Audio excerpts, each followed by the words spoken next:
Ah man, we're already almost halfway done? Jeez, it won't be long until we have to put this game to the torch. That's what you do with things you like, right?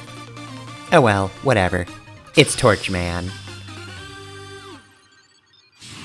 So, Torchman was certainly a stage that took me a while, mainly because of the boss. Speaking of which, Torchman, voiced by John Bailey. Voice direction, perhaps not the best, but we'll get to that when we get to it. Anyway, I love this stage's aesthetics. We got those Bunsen burner enemies, and I love their facial expressions so much. They're great. I love their angry faces and also their sad faces. Also make use of slow time to get rid of that guy, and we can make use of Tundraman's weapon. Like I said, very good panic button. Very useful in this stage in particular, though. So, we also have a big wall of fire, and as you might have guessed, this is a one-hit kill. However, there are some pretty good ways to get around the one-hit kill. First and foremost being the obvious method of just slow down time. That's always going to be effective and helpful, so definitely remember that's a tool in your belt. Otherwise, you might get burnt to death. God. So yeah, like I said, I love this level aesthetically. Like, all of this is so creative, and a lot of the enemies get, like, a lot of good uses. Like, the little burner enemies had that little section where they were walking underneath the platform, and you can't do anything about them. They just become an obstacle instead of an active enemy, whereas right here, they're just enemies that you blow up with ice. Also, one downside to Tundraman that I always forget about, there is like a second delay before you can use it again, so while it's a good panic button, you cannot rapid tap it to just blow up all enemies in the vicinity. You do have to make the one shot count, otherwise if anything else is close by but you didn't get it, well, too bad. Anyway, there was a mini-boss here, but it's gone now. What is it with me and just blowing up the Firebird mini-bosses? I never have patience for them. Also, yeah, there are cooking pots on breads. Those are amazing enemies as well. They shoot carrots at you.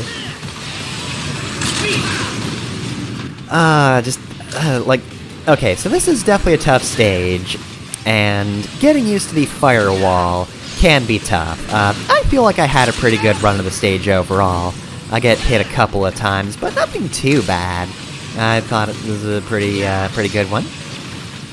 Part of that is getting used to the one-hit kill, though.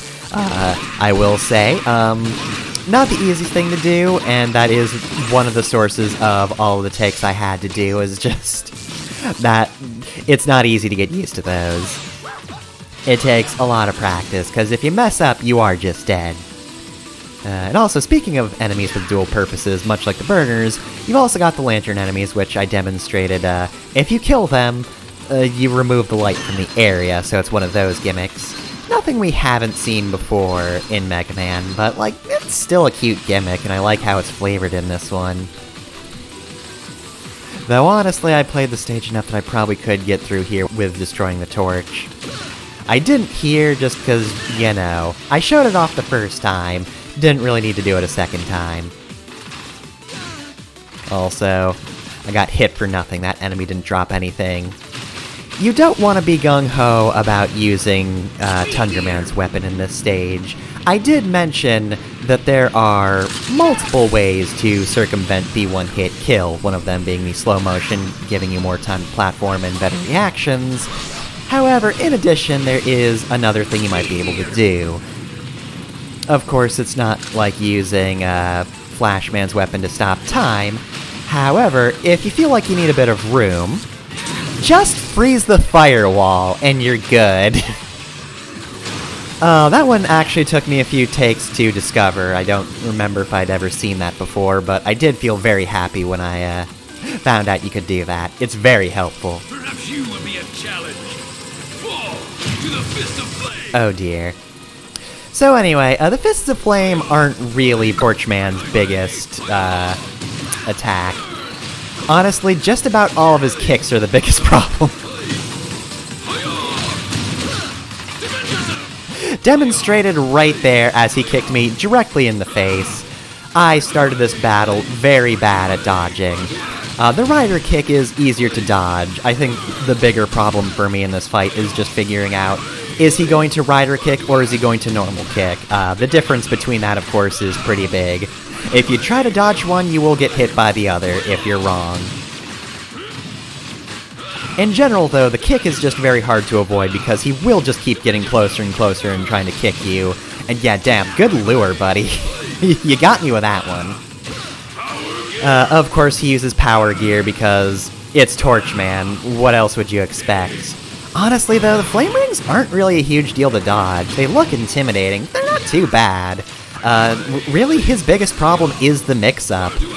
Every time I get hit, it's because I'm not ready for him to do whatever he follows up his punches with.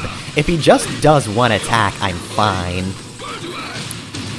But yeah, eventually I got used to it, and got a bit of a clutch victory.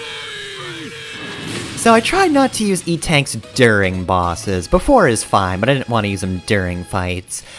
So yeah, I forget if I had an E-Tank right here. Even if I did, I would not have used it, but yeah, it was pretty close. Oddly enough, I started this battle just unable to get into a rhythm, but eventually I found it at the very last second. So, for defeating Torchman, we get Blazing Torch, which is a pretty good weapon. So, when you shoot it, it kind of, like, arcs before firing downwards diagonally. I wouldn't really call it an arcing weapon, though. Like, it changes positions a little bit, yeah, but it's not really a big deal. It's not as difficult a weapon to use as a lot of arcing weapons frequently are. Honestly, it's just very strong and pretty easy to use. Doctor, is something wrong? The double gear system. 2 of them. So very Gears, long I ago. mean.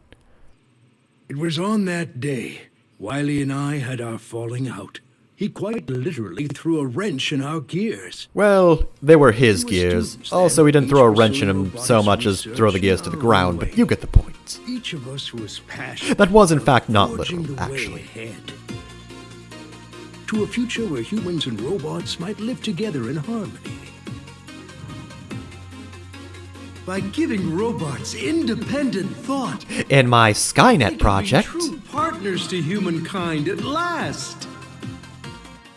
Naive as always. shut the fuck up, Light. Even robots that think for themselves will never be anything more than tools. Okay, I kind of like Wily's viewpoint here, though. Like, But it's with actually pretty unstoppable reasonable. power, His whole insurmountable viewpoint speed. is, hey, It's over even if we make robots able to think, we're still gonna use them as robots. And he's not wrong. People still use robots for shit, and the fallout of this decision will, of course, be a bit more present in future games. X series. But yeah, no, like, even realistically, I don't know, I just kind of like that line of thought of just, why the fuck would we make things able to think if we're just going to have them be a worker class? That's kind of fucked up. Though, I feel like the wording is a little weird for what he actually wants to do. Like, his whole thing is that he wants to overclock robots. Like, that's really just it. He just really wants overclocking. But the whole, like, robots being a hero thing, like, I don't know. I feel like that falls back onto Dr. Light's train of thought rather than his own. And his views have grown ever Then again, more I guess to be strange. fair, maybe he just wants to give a medal to his Roomba. He might be that kind of person. That my Which, fair efforts to enough, but push Wily's hot-headed I don't know. I'm starting to think that it might just be his thesis that got Dr. Wily's project canceled. If he just had a better thesis that made a little more sense, like, I think he would have had There it. was a way to work together. Dr. Light's Instead of just wishy-washy, telling but I don't know, it fits his project. He wants to give we would robots still be emotions. friends. A way to work together. Even the double gear system can be a tool for good, if used properly. Honestly, thinking Using back, it properly maybe I was kind of a dick. requires proper I did kind of steamroll his whole scene. Wily's dream of developing technology to make any robot into a hero. Well, I mean, become I guess reality. technically speaking, I made you a hero, so I eat it, trust Wily. you, No, Mega no, Man. shouldn't say things like that. It's rude. I almost forgot something very important. I have to kill Blastman today. It's his expiration date. He's all ready to head out with you. Alright, so yeah, Rush Jet is not connected to any one stage. All you have to do is beat half the stages and you've got Rush Jet. So that's a good idea. I'm glad it's just the halfway point upgrade rather than, hey, you have to go to this stage where Rush Jet really would have helped and then you get Rush Jet. I mean, I feel like we all know how Rush Jet works, but let's do it anyway. So yep, of course we just have a easy button for Rush Jet, much like Rush Coil.